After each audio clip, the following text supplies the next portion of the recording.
గడిచిన కొన్ని రోజులుగా నేను చూస్తున్నా అధ్యక్ష, కావాలని కొంతమంది డేటా సెంటర్ల మీద అనేక అపోహలు సృష్టిస్తున్నారు అధ్యక్ష. వాస్తవంగా ప్రజలు కూడా ఒక విషయం ఆలోచించాలి అధ్యక్ష. గూగుల్ అన్న సంస్థ విశాఖపట్నానికి మేము వస్తున్నామని ప్రకటించిన తర్వాతనే ఐటీ సంస్థలని విశాఖపట్నం వైపు చూస్తున్నాయి అధ్యక్ష. దయచేసి ఇది అందరం గమనించాల్సిన అవసరం అధ్యక్ష. అండ్ అధ్యక్ష, రెండోది, ప్రతి వ్యక్తి ఈరోజు స్మార్ట్ ఫోన్ వాడుతున్నారు. ఆ స్మార్ట్ ఫోన్లో AI is being powered by data centres. దయచేసి ఇది అందరూ గమనించాలి. It is being powered by data centres.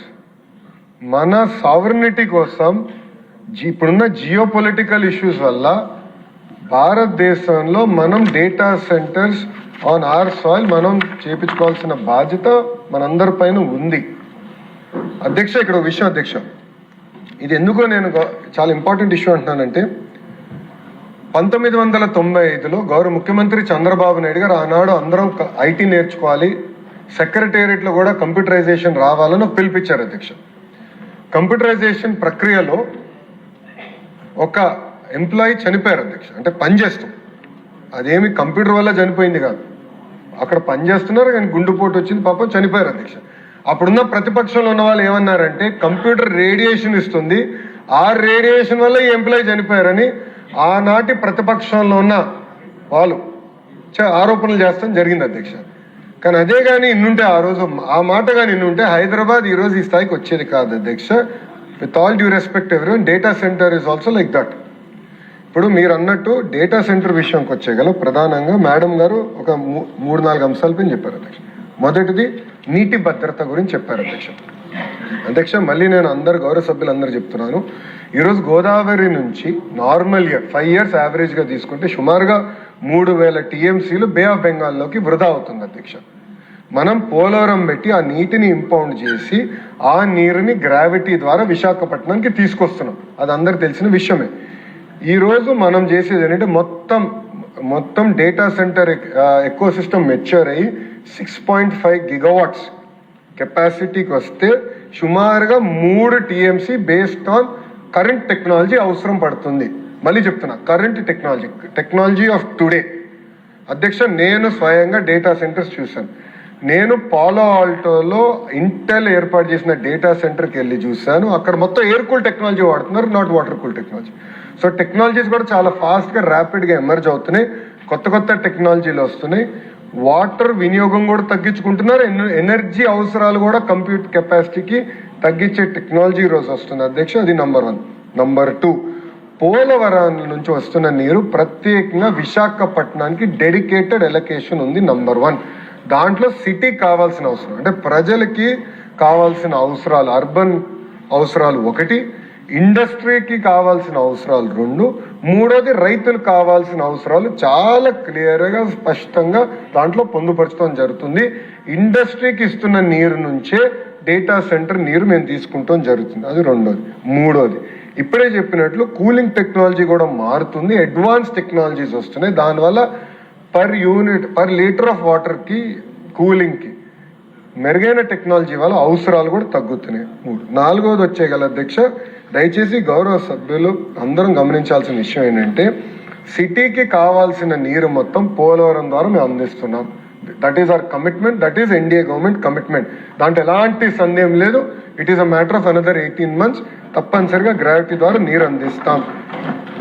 ప్రత్యేకంగా డేటా సెంటర్స్కి వచ్చేగల డెడికేటెడ్ పైప్ లైన్స్ ద్వారా వాళ్ళకి నీరు అందిస్తున్నాం తప్ప ఎక్కడా సిటీ ఇన్ఫ్రాస్ట్రక్చర్, సిటీ నుంచి పైప్ లైన్స్ తీసుకుని సామాన్యులకి వెళ్లాల్సిన నీరుని మేము ఎక్కడ డైవర్ట్ చేయట్లేదు. దయచేసి ఇది గమనించాల్సిన అవసరం అధ్యక్ష. ఈరోజు డేటా సెంటర్ గురించి ఇంత చర్చిస్తున్నాం, అదేవిధంగా ఎనర్జీ గురించి కూడా మాట్లాడాలి. 1 gigawatt థర్మల్ పవర్ ప్లాంట్ అధ్యక్ష, డేటా సెంటర్ కన్జ్యూమ్ చేసే నీరుకి 10 రెట్లు ఎక్కువ నీరు కన్జ్యూమ్ చేస్తుంది పర్ ఇయర్. కానీ దాని గురించి ఎవరు మాట్లాడలేదు. సో కాల్డ్ ఎవరైతే ఇప్పుడు విశాఖపట్నంలో ధర్నా చేస్తున్నారో వాళ్ళు ఏనాడు థర్మల్ ప్లాంట్ గురించి మాట్లాడలే. సో ఎనర్జీ కావాలి, బట్ డేటా సెంటర్ వద్దంటే ఎట్లా కుదురుతుంది అధ్యక్ష? How will it work? ఈరోజు ఏఐ అనివార్యం, AI is part of our life.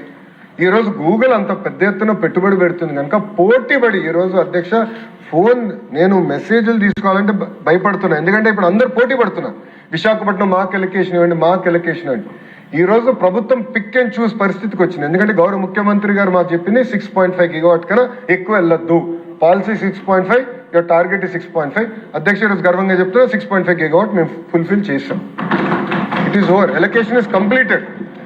Best companies ఎవరైతే ఎన్వైరన్మెంటల్ కాన్షియస్ ఉన్న కంపెనీసే వాళ్ళ మీద తీసుకొస్తాం జరుగుతుంది అధ్యక్ష. అధ్యక్ష ఈరోజు మేడం గారు రెండో పాయింట్ అధ్యక్ష పవర్ గురించి చెప్పారు అధ్యక్ష. అధ్యక్ష వెస్టర్న్ గ్రిడ్ కి ఇండియన్ గ్రిడ్ కి చాలా తేడా ఉంది అధ్యక్ష. అక్కడ వెస్టర్న్ గ్రిడ్ ఏంటంటే వన్ నేషన్ వన్ గ్రిడ్ లేదు, కానీ ఇండియాలో నరేంద్ర మోడీ గారి నాయకత్వంలో వన్ నేషన్ వన్ గ్రిడ్ వ్యవస్థ తీసుకొచ్చారు. అంటే నేను రాయలసీమలో ఎనర్జీ రెన్యూబుల్ ఎనర్జీ ఉత్పత్తి చేసి అది ఆల్ ది వే నార్త్ ఇండియాకి కూడా నేను పంపించగలుగుతా సిటియు కనెక్టివిటీ వల్ల అధ్యక్ష.